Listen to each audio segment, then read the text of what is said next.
atu tatu ainga lo mafuta mai lungo tatu ai tu lau ia tatu Facebook page mai so tatu YouTube channel ia whawhera ia tu nei fo ia sa ne lo whamalanga leo le tua tatu tō manatu le aso nei tatu manatu natu po le aso na tahua ia tatu o le ua umano tatu lo o toi tu le li o toi tu manu malo ia masani le whamanatu ia so ia ta lo le whalwa veao ia matana na ngai tinae whaila tu pokalame ia se pokalame fo le pie whatai tai me na whai e tinae na o asi tu ngamau hallelujah praise the Lord e o tula tinae ua fuli ese le maa mai le nguto tu ngamau a tatou soso ato e le loto a o le tu ngamau le na ia i nei vai tau mo tatou ngā tupulanga mo te lo foi wa noa ia tu ngamau ia tono tatou o le to yesi tono wa enti a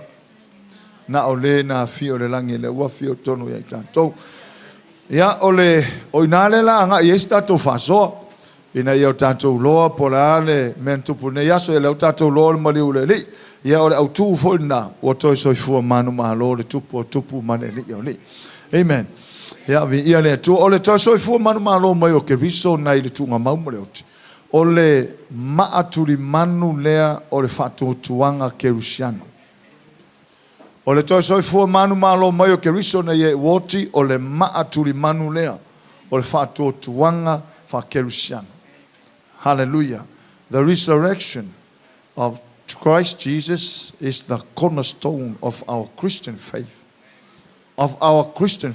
Fatu tuanga fa kerusiano. O le tanto maaturi manu ona o Yesu o ia o le maaturi manu.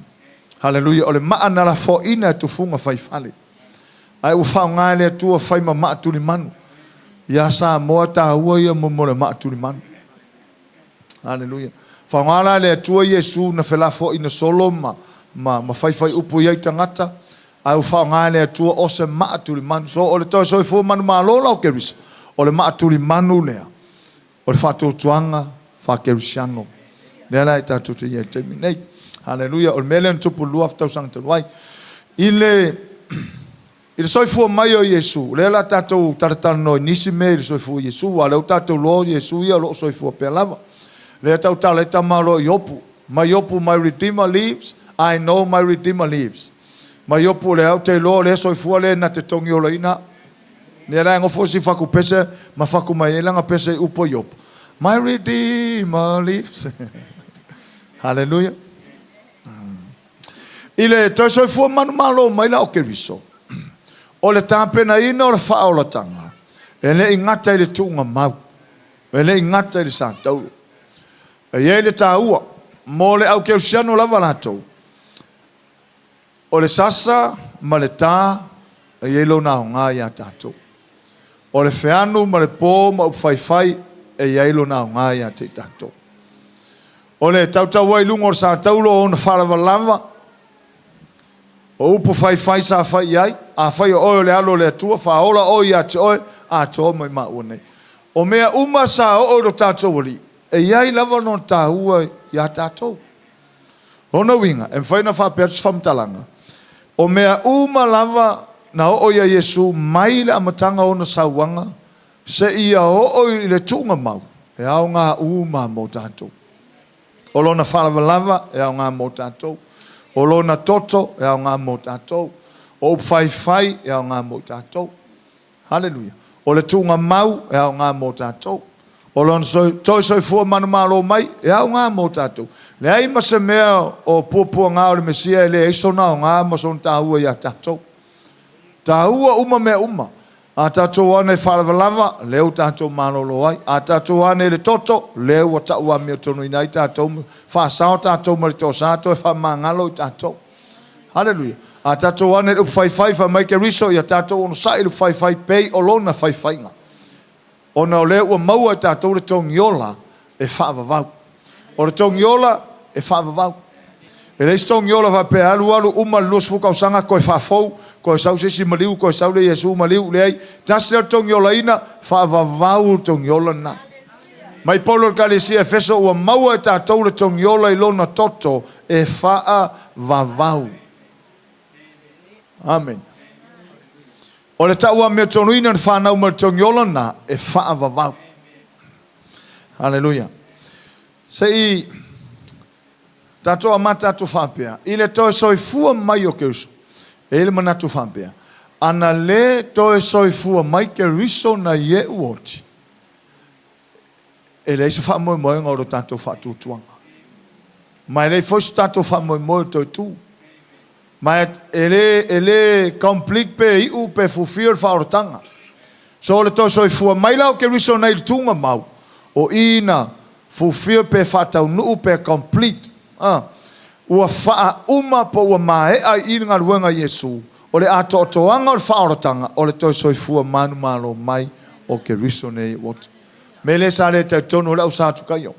So la tusi mo moko nito mtapo suma lima e na tusi ya. Hallelujah. Na usoso watu lava ilo finangalo pe to e revive le to tu na wa si le fia. Ya le au tato ma malama to tu. Mo moko nito mtapo sulima al fai posuma fitu. Finaunga ia tangata le e taritono o mai la songa ia la taritono istangata e le sto tu. Ya ono lena mata mai la uli e tono tu spaia. Momoko neto sulima fai pa su fitu. Fai mai fai pule su fitu. Leo fai ta wina.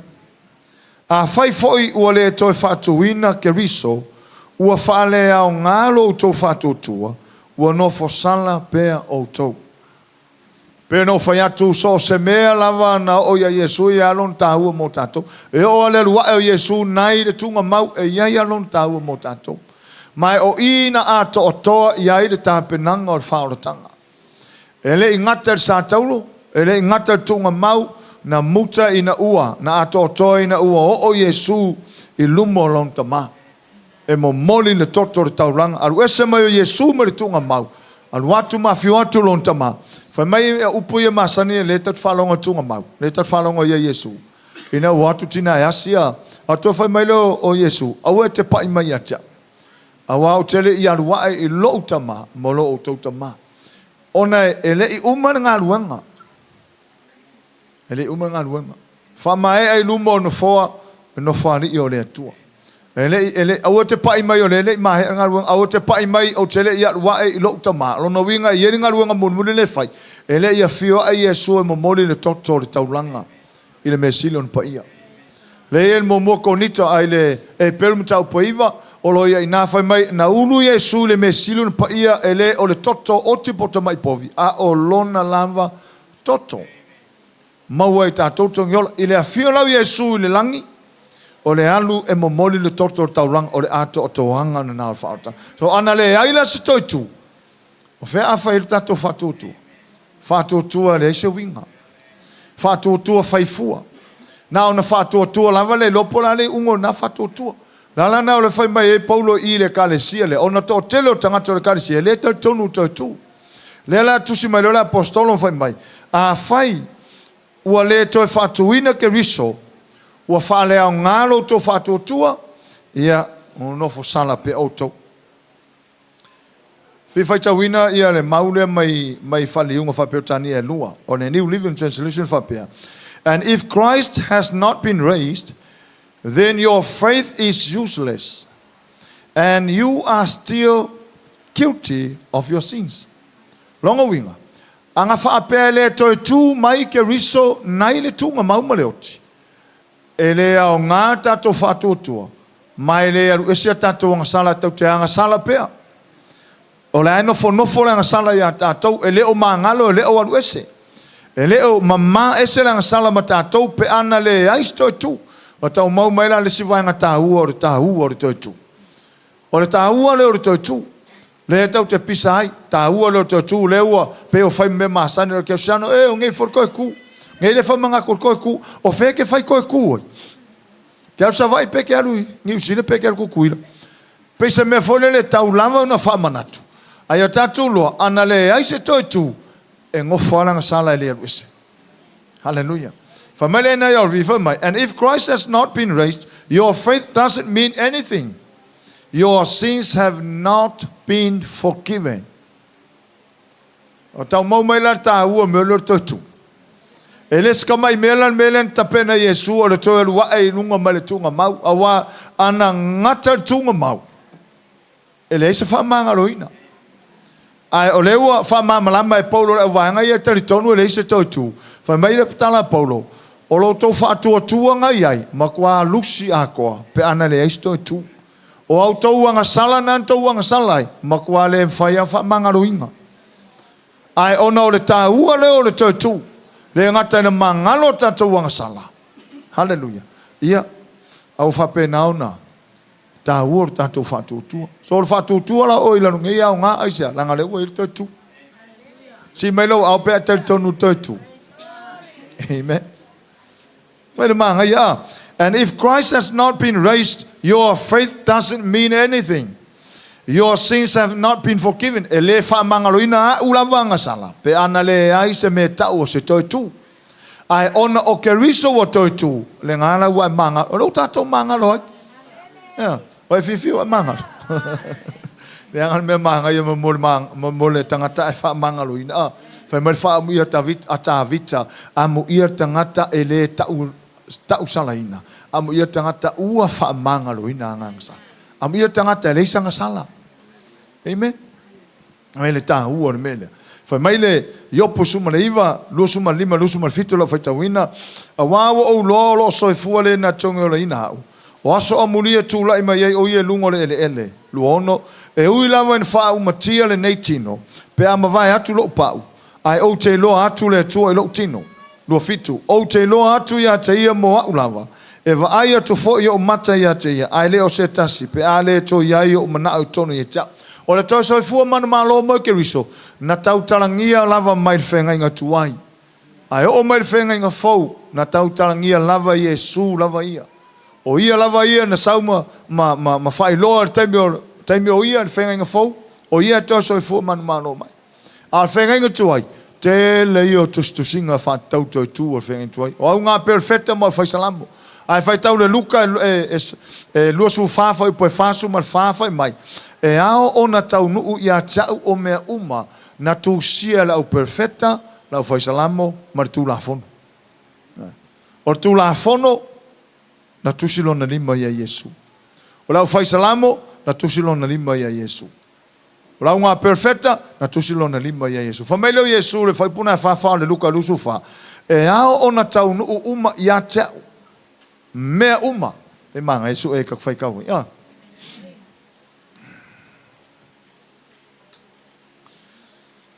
Hallelujah. Yele tu luka lusu mafa.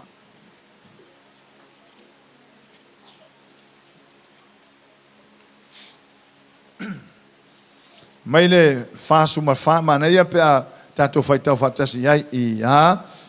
Wa fetala yatu ya se su ia maua luka lu fafa po fafa ia. Fa mai maua amene. Mana tato faitau ia. Wa fetala yatu ia te ilato. O upu ia na o whai atua ia te outou. Ina o ia te outou. E ta tau o na tau nuu o mea uma ua tūsia ia tau i le tūla fono. A Mose, ma le au perfecta. Masalamu. A o ia Yesu whaatasi maso. O le talala le Yesu le na toi whai i lauso. Whai mai. A o ia te outou.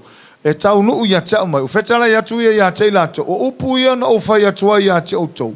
Ina o ia te outou. E ta tau ona tau nu o mea uma o tūsia ia tau li tūla fono. Hallelujah. Tūla fono a Mose, marau perfecta, masalamu. O kuskusinga uma ia. Tustusi perfecta whatau ia Yesu. Tustusinga o whatula fono whatau ia Yesu. Hallelujah. O lau whai salamo, whatau ia Yesu. Whamaileo Yesu i le tala lea. O mea ia ngau ngā kuskusia le au whaitula fono masalamo ma. Perfect. Tau nu uma ia te. O ngā winga tui tea whapeta le Yesu. Pea ka kufukango fi whawhaingo fietala. Ma Yesu. O au e whatatau uma i her kuspa i ako. O salamo, kula fongo, o perfecta. Tau nu uma ia Yesu. Hallelujah. E leila longa winga la. O tula fono la. na faina tusi tula fono mo Yesu e fasa tau ya Yesu. Hallelujah. La lenga o mai lo Yesu o mai lona taimi o mai de sauli fesili. O feole polo inga esili. Feole polo inga esili. Mai lo Yesu. O le alofa. Alofa ile atua loto manatu malosi malenganga atoa lua alofa le tutua oi ia umenga kulafon. Pe fiala faile fa ingo tulafon polale fa ingo tulafon wa tele tulafon sa lo tanga tai utai amen tulafon ia pe atatu matamata ton tuspai ono salaus full ma tolu la fa tulafon ese mai tulafon ia le afia ton tulafon is full amen ai full kulafon e ono salaus ton tulafon o kulafon umanga fa kau ia Yesu. Say amen. O perfeta umar fengentuai e fa tau ia Yesu. Na lato perfeta yai leo la fana mai na lato valo ia e o foi salamo le la yai ia tustusinga ia le la ia ile tusina tusi yop mai la fam talanga yopu wa wo lolo o soifua. Hallelujah. Mai la na vi I know my Redeemer lives. In the end he will stand on the earth. Though my skin will be destroyed in my body I seek out a kan fole fikar kala yop foi mai a mavai atu lo pa lo tino ai over aideli o le toi nga fam talanga le ama vai atu lo pa wa fa sa monga sa ngalo ngo winga fa tau le skin le tino le nei. Hallelujah. Fa mai fa sa mo wa o lolo so fua le na tongo la ina o so muri tu la mai o ia lungo le ele e ui lava ina fa o matia le nei tino pe ama vai atu lo pa e fa o matia tino le pe o tino yop e ma vai le pa o le pe o le o fiu fiu le tino. Ai fa mai op, ai o te lo atu le li. O winga la tala no yopu i lo na tangata i to tonu i le aso e to tu wai e o ti lo va ai lo tangata moni le i le me tau i le suafa le li ma le tangata suafa ya Yesu ma le atua moni. Amen. O i la le tala yop, fai lo mai e i le me tau o to tu. E ma vai ne tino le ai va ai ya Yesu, e va ai le atua le na te tongi o la ina ia. Ko tato umana. Ia toi fa maru sia tato i lo ia toi tu. Fai foi ngo foi tana le pe ama vai atu nei tino. Amen. E ui lava ina fa umatia nei tino. Fai mai Paulo le stasian tu singa fai mai e ui lava na fa umatia le fale apitanga fale la langi. Fai ngo e Paulo le fale apitanga fale la langi le fale le tino. Ona la e api ai le nganga. La e to tonu le nganga. E fa umatia la le fale apitanga fale la langi nei. Ala ua iai le fale na faia le atua le fale mai le langi le i faia se tangata.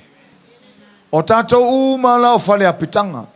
Ai ole lilifa ma le au ongo le aso nei. Ia tato i oe fatasi le ta u o le toi tu. I le toi soifua mai o Yesu ke riso na ye uoti. O i na iloai ua mangalo a tato wangasala. Fa mauninga le loa ua mangalo. Wa mangalo ole toi soifua manu malo mai o ke riso na ye uoti. Ana le ai se toi tu o te le imangalo a. O te le imangalo a. Ole a tau ave ua ulava ngasala. Au i lana toi soifua mai lo Yesu. Mela le tau ai mo mo fatu tu o tangata ia Yesu. Ave Yesu maunali. Tau te le mangalo ona o se lotu. Te lo tangata lai pe e fe mitai lotu. E masani no ta ua te mi ole series for the kingdom of God. Mo mo le loko me fale la langi ele o se me fale langi. Musu lo kwa o le loko me fale king o le o se me fale nganga. Na me lo me fale king. Wa lo kanga kala loko ka fefe. Ka ko va vai lungo penga ka fai langi lo le loko makwa ma ale maka up ka loko kai mingi. O mai lunga ko meng loke fu loko ai le loko. O le au le loko le ongi loko le ma kerman. O le loko fa fonga mai tatou lungo penga te failang o le loko ele o se menga fa ku ele atua o le loko ele o se menga ele o se me fa le atua o le me fa le lalo langi o le malo le atua o le menga fa le langi le lalo langi amen ia ka lo fa e o la fia o no lo tua ia le li hallelujah Sisi le mumoko nito mtapo suma lima. Ya, sorry, fa mole su mole Roma. Roma mtapo fa. Tato fa soa fo le mole. Mo me kuka ese. Kuka ese wa. O mo te winga yon te unga matango fie. Le aso ne o te tua o mo te yon te unga matango fie. Me mo mole o tato loa ana le aisto tu lusi ka fa kokua.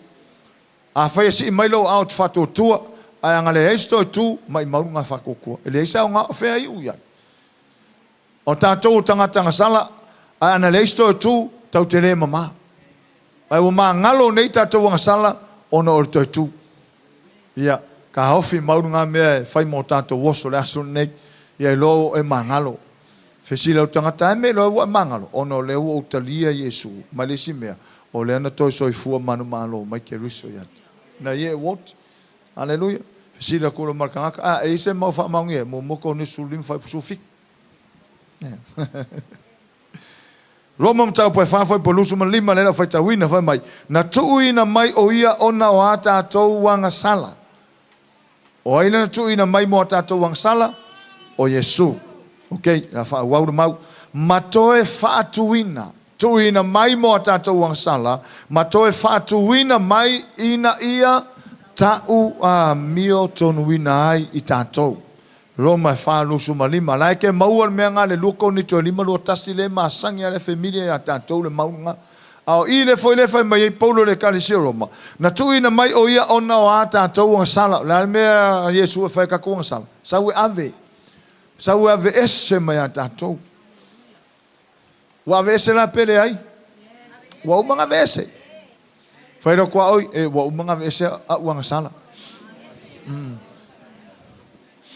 fai ai a sala fe au wa uma foi nga vese uma foi nga vese nga sala fe au ave ese ele na tuina mai ele a tofa mai na tuina mai o ia fa tau ya Yesu ona o nga sala mata tu nga sala manga sala la lang ia ona mariule tu le skipile maule Paulo le kasi mo fai mai matoe fa tuina mai ina ia tawami tonuine tanto vai angale tu Yesu e tu mau pe ata tu sala anale tu Yesu tau te le tawami tonuina e intanga tawami tonuina amen ola la ma fu ngo tawami tonuina tanto ona o to so fu mai Yesu tuina mai mo tanto sala to fa tuina ina ia tawami tonuina anga fa fela pe fa pele isto tu lusi fa tua tu maula nga sala le ese tawami tonuina tanto availar ke le organ wenga me tu te le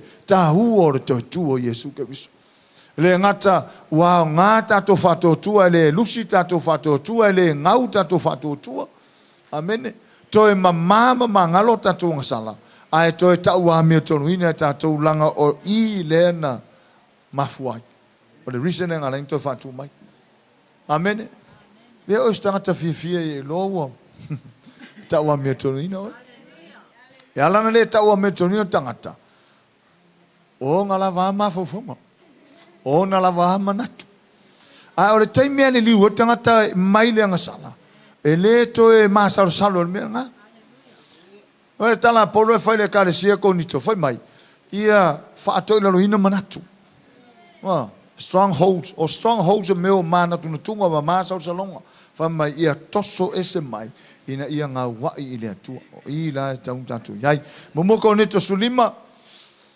praise the Lord ia mai tau mai ngai whamangu yanga ngā mō tātou le toi soi fua manu malo mai Yesu.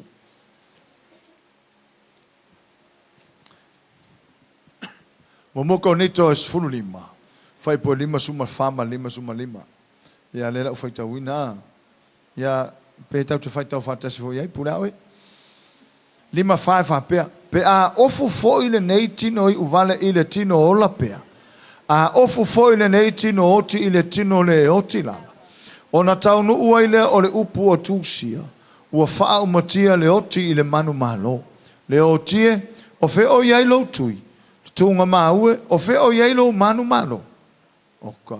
Se le malo losio mauia mai le fionga aleli. Ya. Amen. O le talale lima sumal fa. Fai mai pe a ofu fo ile nei tino uvale. O le tino uvale le tu wat. Tino hi uvale nai la mai. Tino hi uvale ngai mai mo mai. A ofu la le tino hi uvale le na ile tino ola pea. Hallelujah. Tu se male mau le fion pa ia le tu. Fai mai. Pe a ofu fo ile nei tino hi uvale ile tino ola pea. O le tino hi uvale le tau te mafutai. A le tino ola pea le tu hatu le oti pe a tatu. Tino na o saunia le atua. Hallelujah. Fai mai. A ofu la le tino le nei tino hi uvale ile tino ola pea. A ofu fo le tino oti. O le tino uvale tu se male tino oti. O le tino le tu a ye le aso oti ai. Hallelujah. Mai a ofu la le tino oti i le tino e le oti. Ona taunua i lole o le upu leo na tautala ye Isaia. Tautala ye Osea. Na le tala le fai mai e perfect. Fai mai. Taunua le upu o tusia o le upu o umon tusia. La na fai mai ua fa umatia le oti le manu malo. Fai ala utala pe a walu meni oti. Ta vava ia tu tangi tu i o na tangata. Ta ma experience mata tu lot. Ta fole le o mai le oti e tau tu vava ai e. Ta ua ve ese mai a tangata mai lunga. Mai tu tono pusa fole ua fa o ye lunga. Tangi lotu lotu. Pe a fa peo o tangata e pene le loto le umali. Tangi. Kua e fiu ka ua ve ese mai ka fa alonga kunga na inga ia. O sa. Sa ia la. Kua inga whai ngā ruenga, whai ngā ruenga. O mea nga, maani li ka kua inga o leo o lewanga o mai la whai ngā ruenga. Ia na e whai, kan kaukala. Ai ngofo ngai la mawhika mea ngā, ka whewhe e pe anga ne eisi toi tū. Ta whewhe e pe anga whapele eisi manu malo. Ma kua i, kua le eisi whamoemoenga o tangata uma whioti. E oti lor tangata aru sao se oti. Neis whamoemoenga ngā hoki, pe ana le se noa, le aso nei e whamanatu le au ke sano, le aso toi tū. O le mea ti ngā le oti. Wa kako kofo uma le oti, kua iki ngā. Ai maise lau a maliu tangata le uso to a fine, maise le atali. O wawa aia tulunga o penga te whailangi, niso whana wite o male liu. O ka sole, waka kofo ye langona na. Waka foi mai langona na. O masanga whaila utala tina o la ingo whaka whewhe peanga le ilima liu o Yesu. Whe a whai enge loi mata. Whe a whai e nei tangi tui. Hallelujah.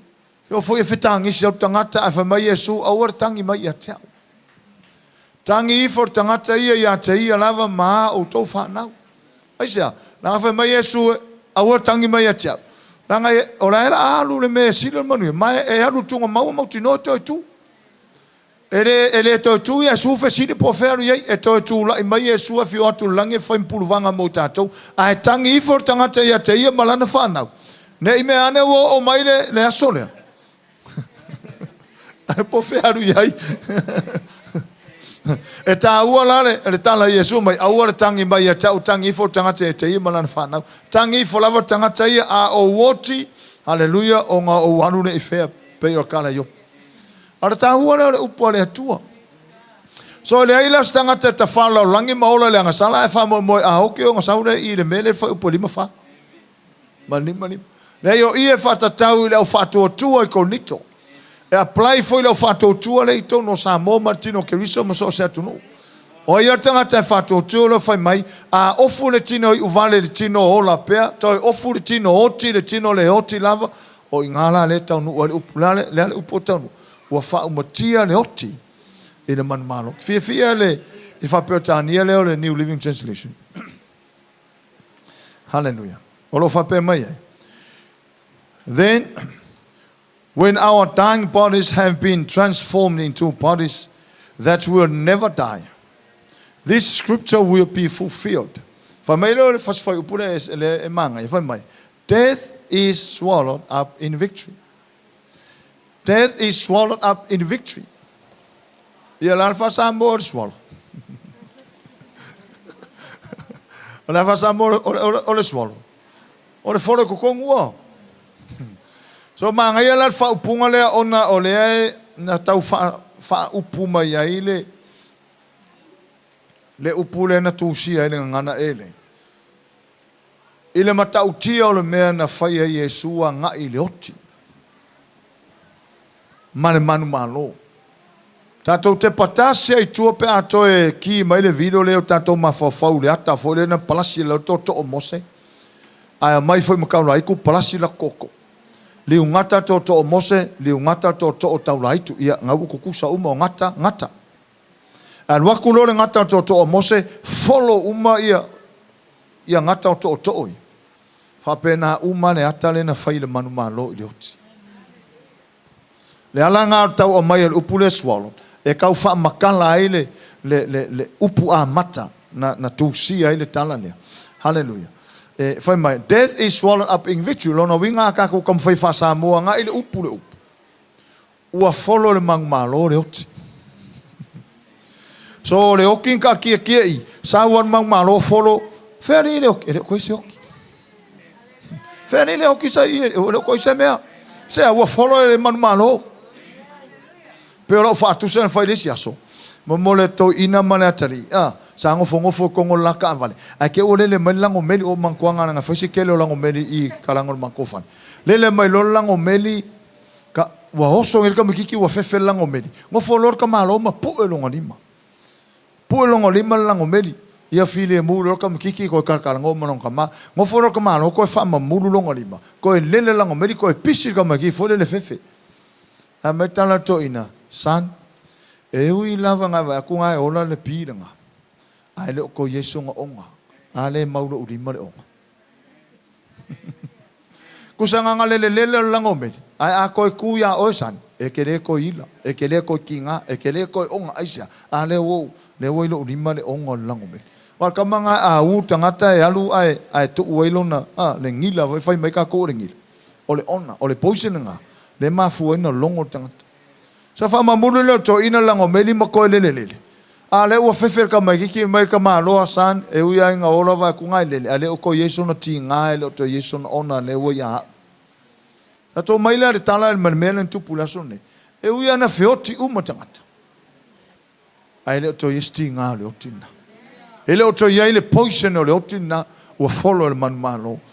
Oi, o le aso nei na fai Yesu mo tato.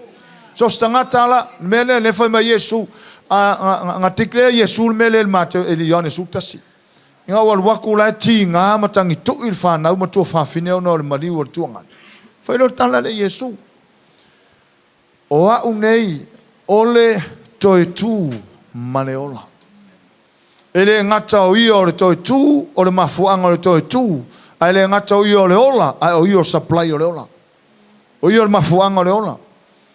Mai lo te tununga te mai tainei, e sao ye toi tu, ai whato a toi tu mai aere ngata. O ina le entana no Yesu, whai mai lo le sfai upuna pe whai tau ye Ione sumatasi, lusuma lima, lusuma leono whai mai. O tangata ola uma, e iau, e iai oi, tangata ola uma e whatua tua mai atia, e le oti, whai whatasi le upu e le oti ia, amen. So for le lo kusi le Ione na sutas. O fai punga lo suma lima ma lo suma lo. O na ole ta u mele o te mana o e fa ma mafa le aso nei na ia o tato ola fia fa lo tanga mo tato loa a o atu le oti pe o mai le oti. Ia fa ma mana kan. Na ia ka ko fa mo mo. Vai fai po lo suma lima wa feta la yatu Yesu ya te ia o au nei ole toi tu maneola o le fatua tua mai a tau e ui lava ina oti ai ola lava ia luono o tangata ola uma o e fatua tua mai a tau e le oti lava e o le fava vau saulo marka mai fesilia Yesu o e kari kongu mani ngame fai ngā plai a kako fesilia o kawhai o e tari tonu mani ngame amen. Fai unga fai pulusu ma leo no fai mai. Po ua e tari tonu mai e li nā mea. Se koe fisi kasi e loko au. Ia, o e kari kongu e li ngā mea. Kako whkango whe whika re contest o maka upurea pe a kako kilo kala Yesu. Mai Yesu, o a whate tainga, a whai au Yesu. Mai Yesu, o a u ole toi tu maneola. e lua mea ngai kongu e tala Yesu, e le ngata o ia e toi tu, a o ia le mafuanga o toi tu umo tangata. Le ngata o ia o le ola, a o ia e avea le ola i tangata uma. Le alau o tau tara sao mai mwheta lai sao o tangata o lai ia te ia le ola. Whai mai o tangata ola umo lai ola masoi fua e whātua tua ia te ia, e le hoti. Whai mon mole a pasta whawhea la ke ua woki kai au, e le o tala no Yesu le physical death. Lo kala ngo Yesu i le hoti o le anganga. Mana tua foi ele aso no fai atua i peo las falaile o sos tangata e le hotia. E ave ane tino le atanu parpala lo na nganga e hola e whavavau. E hola la i le whavavau i le whafanonga. Pe hola e whavavau i le manuia. Le ala na fai mo Yesu o le tangata e hola la e whatotua e le hote o le whavavau. A whai lau te whatotua a te woti nā nei. E oti ave lo tino waru ese lo wanganga a lo wanganga e hola e whavavau. I le manuia o taunia, saunia e le tua. Amen. Vai la ta huon melea. Fai mai le o tio feo iei lo tui. E se leo ngahonga o tala Paulo. Langa ngofo Paulo ma koutu mai le tala perfecta o sea. Aleluia. Fai mai Paulo. Le o ti feo lo tui. Tunga mau feo lo manu malo. A wā tangata uma na feo ti o na pōr whenga intuai. Na tūtū lai uma i le aso na pongi sa ai le langi. Fai mai tala a whai vangaria mawai e tonga mau a toi tūma i e tangata whiuti. Mai le oti, se ho mai teime o Yesu, o ilan toi to tū mai tangata. E se matang o fia mele. Fai mai leo tala ale apostolo, le oti fea lo tui. Kusa la ua fesili le apostolo, i le oti, po fea lo na tui. O le ale tui na faima, na ona ima mo o le oti. O le angasala. Fai mai fai upule lima suma leona. O le tui o le oti, o le angasala. O le angasala, longa winga o le angasala e faima tui. Tui ai. Angasala, oti, angasala, oti, angasala, oti, angasala, kongi le ala. Angasala kai mai luma kaua i maa i oti. O le angasala oti, angasala oti, angasala oti. Haleluia. Ai ina ua o mai Yesu. O i la le na manu malo i lo le oti. So le oti alama ta ota i atunga mau. Ai le aso mali o Yesu na i loa i tai au fita roma fai mai e moni o le alo le atu ni tangata. Mori mau nis fai vangalia mai. Na maa tala i tunga mau ai toi tutu mai tangata oti. Le ala e mafua tala po le oti e whelo tui. Le ale tui o le oti. O le angasala. Fa mai le tunga mau e whelo manu malo. Tangata umata oto tunga mau o leo toi manu malo tunga mau. Toi whatu lai uma le alo le atu. Aleluia. Ile King James maniso tu susinga lo whanga ina upule o le sting. O le sting. O le poison le tu o le i o le akarava. O tu o le akarava a e eu na vai peo vai o le pa. O le kaimea e ua le akarava tangata. E mi milo mailonga i ule i tu o le i le poison nga. Ma wha umatia i le tangata. O le kuila le ngā, e wha ingoa o le sting, o le poison, o le ona. So ele kau ngō fia la mo le oti. Na manu malo ai tunga mau. Na whai ele anga sala matui ona e whi oti e tangata. Ai ina ua tanu lo Yesu toi soi fua manu malo. O i na wha lea ngā ina ai le ona lea. Wha lea ngā ina ai le tunga mau lea. Haleluia. Niso tustusinga fai mai o le mawhainta ofi. Sisila le ngaluanga mta upo e lua. Fai upo e lusu marfa.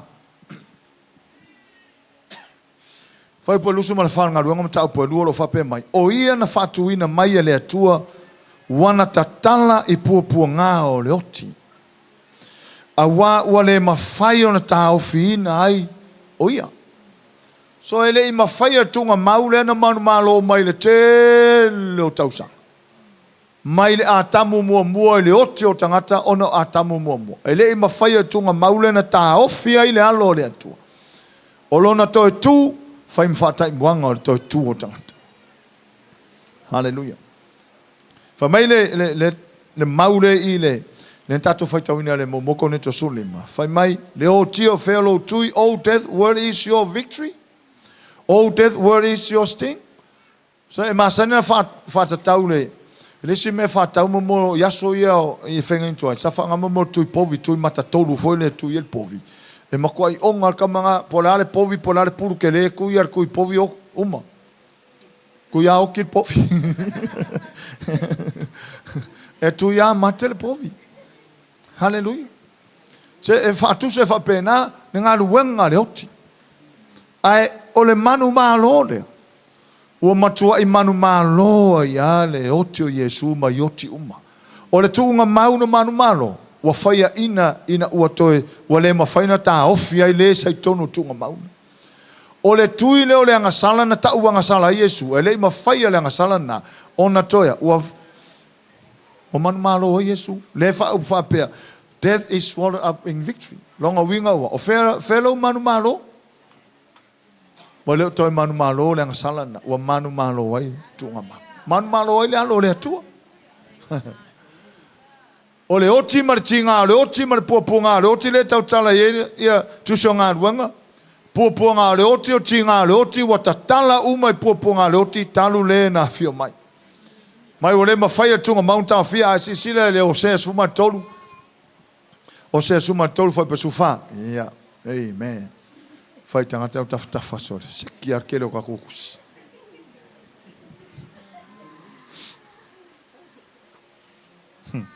O sea a.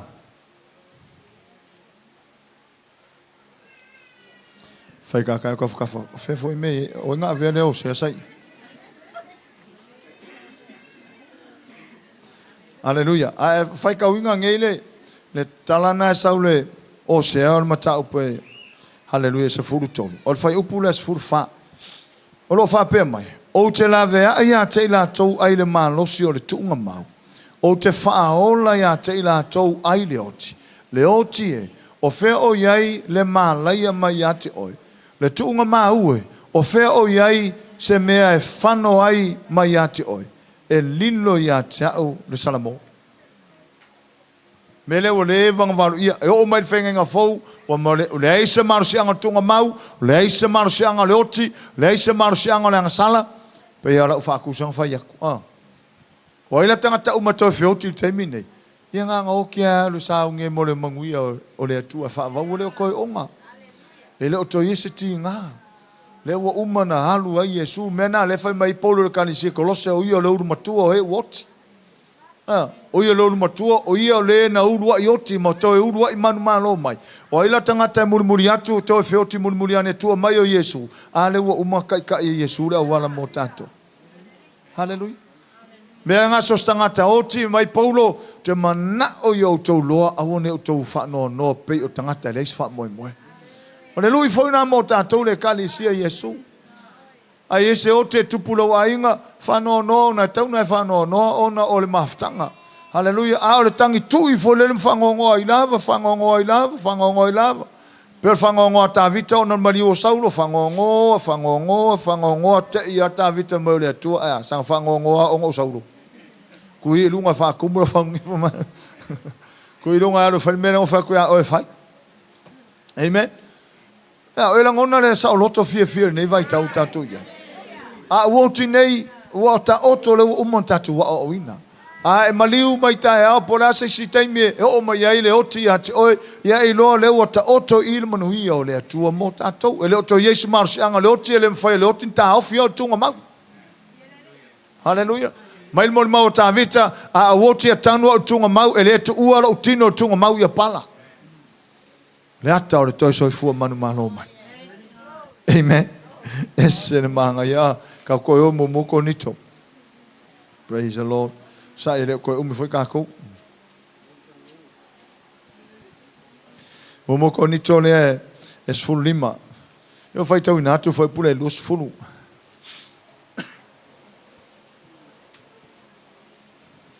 Se mo ka o kule kusia ke alu e fai kau. Na fai tau ni atu fai pule sfulu ono fa solo ilalo lus fulu mane lua.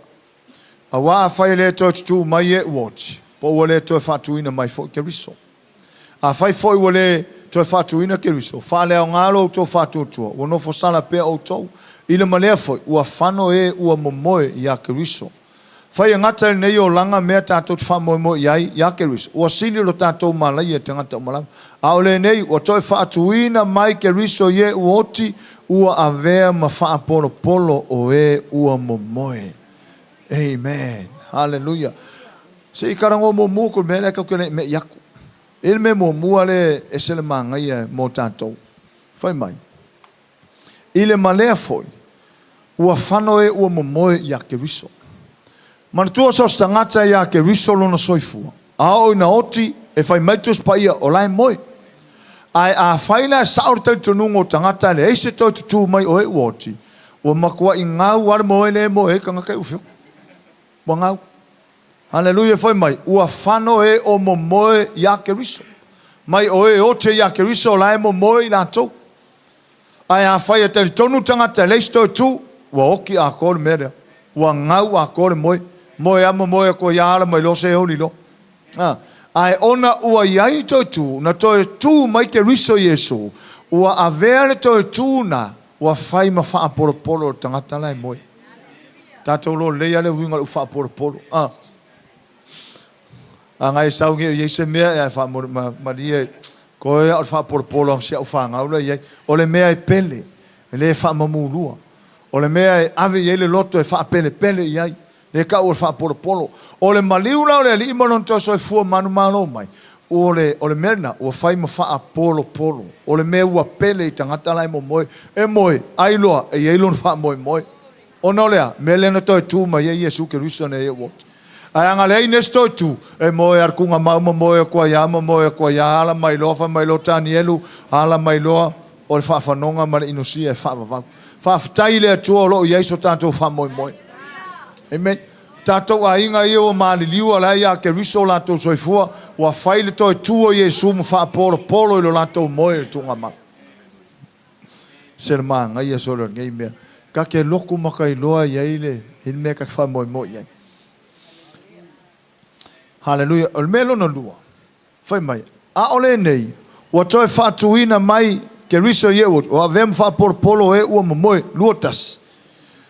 A wā ua o mai le oti talu le tangata. Ua o mai foi le tōtutu o e uoti. Talu le tangata. A wā whāpei o na oti uma ia atamu. E whāpea foi o na whaola ina uma. Ia ke riso. Ai pe tai e to atasi malona lava tofi. O le whāporoporo o ke riso lea. Mulumuliane o e o ia ke riso e tōtutu I lona a fio mai. O e o ia ke riso e tōtutu I lona a fio mai. La ya o isi fai fia ulunga o penga te fai langi e leise a fio mai. A le fai mai tu spai o e o ia ke riso e toi tu lona fio mai longa winga e ia ile a fio mai o ke riso. Amen. A ke le fai fia ule o lunga social media leise a fio mai e ia ile a fio mai e sia. Fai mai le tala tu spai a tu songa ruenga ina ua rua e Yesu a fio a Yesu le langi a e mata o mai e tangata Israelu fai mai le leo le angelu o Yesu le nana o tō whasatore. Ua fio a o ia. E toe fio mai e whaapei o lona fio. Lona winga e toe fio mai pe o lona fio. O lona fio e na vaia mata. O lona fio mai fo. E vaia fo ia mata.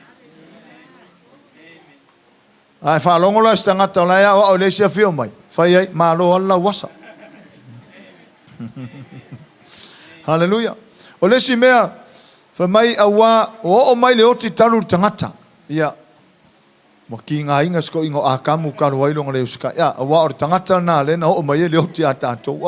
O makua ila sko ingo a kamu le whaiso o ia. A langa o ia la makanga o leo ti o tātou. Wha mai o mai leo ti taru a tamu. Ia tau ia a tamu rango o le ngona o le tangata. Hallelujah. Wa whapei. Wa o mai leo ti taru le tangata. Wa o mai foi le tōtutu o e uoti. Taru tangata. O ti uma ona a tamu le tangata. Wola uma ona martoi tu uma ona o Yesu ri tangata. Yo tātou la tu vai. On sa fatalu fo tu uma fai ka fa malulosi le ali. Amen. Ele ngau lu tātou tingare ya. Ele ngau. Hallelujah. Amen.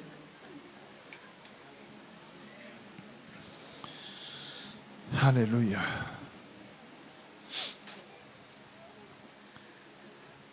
Não foi tão nato, foi por fast food. E iai fo tino fale langi ma tino fale lalulangi. Ai ese matango fio fale langi ese lo le fale lalulangi. Ese pulo la, ese foi le pulo le masina, ese foi le pulo fetu, o awa ese le pulo tas fetu lo le tas fetu. Fa pe foi le tu mai o wot e luluina ma le pala. E toi fatuina mai male le pala. Luluina ma le matanga, toi fatuina mai ma le matango fie.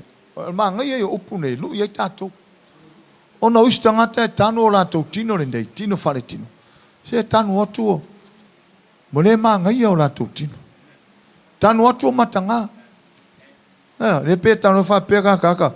Ka lo fai. E ore au le lei e ya so ia. Ai se va ai. Lulu ina mal matanga. O inga tu tunga mau mal matanga. Ai toi fa tu ina mai malea. Matango fi. Amen.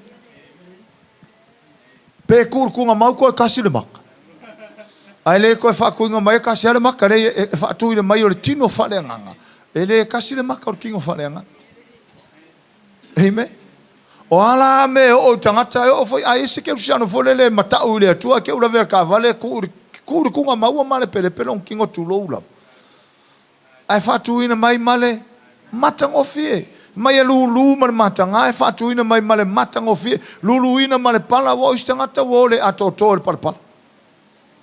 Ai fatu ina mai male le pala. Vai len bangai o e imfa penga. O yeso fa mo penga. Ma ngai ala le me le hallelujah.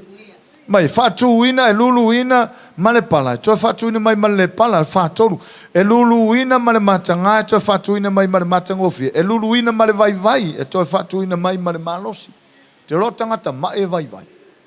Ma ia kwa ma ruako ia kunga mau, ruako vai ia kunga mau. O mai tinga ina tangata e kausi de rima. Ka ngoma ilo ri. O ilo ri.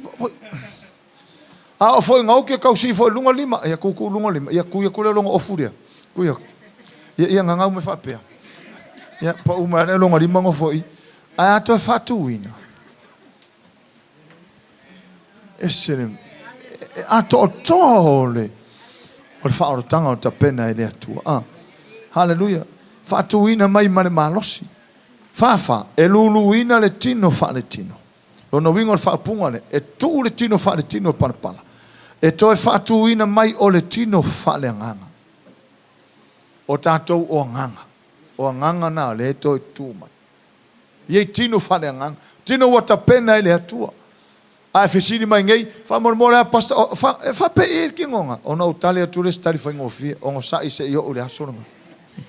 O ngai fa pe fore, wow, sole. Ele fai nga o kula so ngai fa pe, woi, my beautiful wife. No, ele fai nga va lang. No. No mo fa poi ponga lang. Ya. E fa poi ponga lang, e fa poi ponga te mai mamoe. Alleluia. O le fato a fai a va, malona fa le tua o tatou o le kalesia. Amen. Hallelujah. Manga ia ko kua. So ore toi tu mai nau Yesu. Mata la ia. E sao uma fai upuia ia Yesu. Fa e tu Yesu tunga mau o makwai lo hatu ona ivi. Wa matua le lo po le Yesu lea. Esa, wa matua I lilo ia atolo na tino I fala valava. Wa toto ano mai wali yani mai o mava vai lo na tino wa lo wa faita wina ona ivi. Ai tu tunga mau ato so fu manmaro. E atu tina e asi e fai mai e leo I nei o ia. Ai u ato so fu mai. Tala le leimo o le tana le leimo. So e luluina tu Yesu tunga mau na tau tu I foi lalo Yesu. Hallelujah. Tau tu I foi tunga mau. Tau so tunga mau tu ia Yesu mativa. Pe leo se tupu. Ai ofo mai tunga mau tu o ton. Fai ta wina fa tasi mpango ta. So me uma ia mai foi po fast food nga ila mo fast food fa. Tau no uma ia Yesu.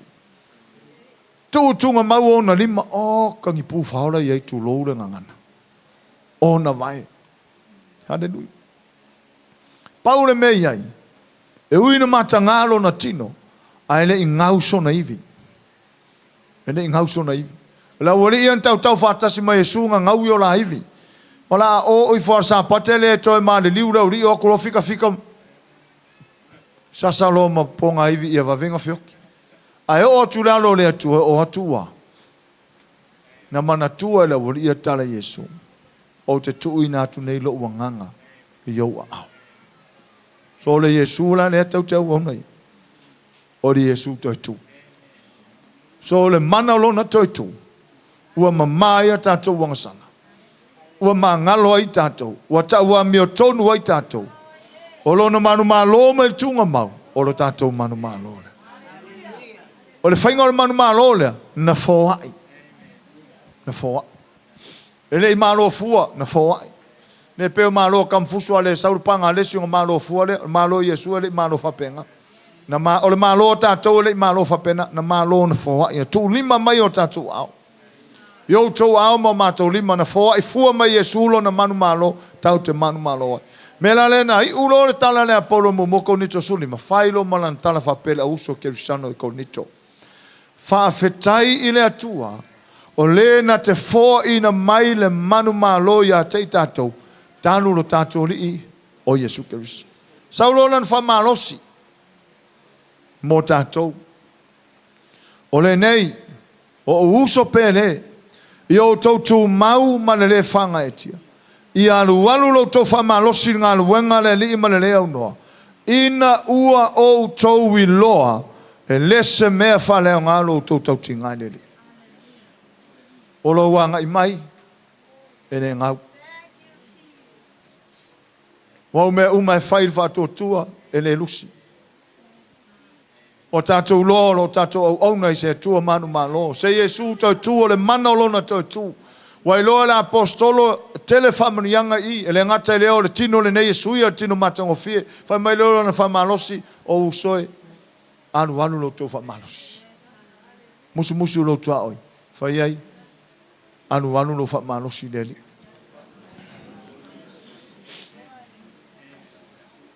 Nei loa. E leo se me whale o ngā lo tau ti ngai lele. O lo tau ti ngai lele e le ngau e le lusi. Tau i uma tātou. O na leo manino tala tuspaia. E lese mea whale o ngā. Ka le sia Yesu o au tupe i e halu ono lau pensini e le ngau. O me i e halu ono tala lelei e le ngau. O taimi e tu ua loa inga e su mai mtala mai au tau te mafuta. Le ai ma se mea e mau mau. E le se mea whale au ngā lo tau ti ngā i lele. Ia manuia tele tatu a inga. Manuia o tau uma swafo Yesu. Hallelujah.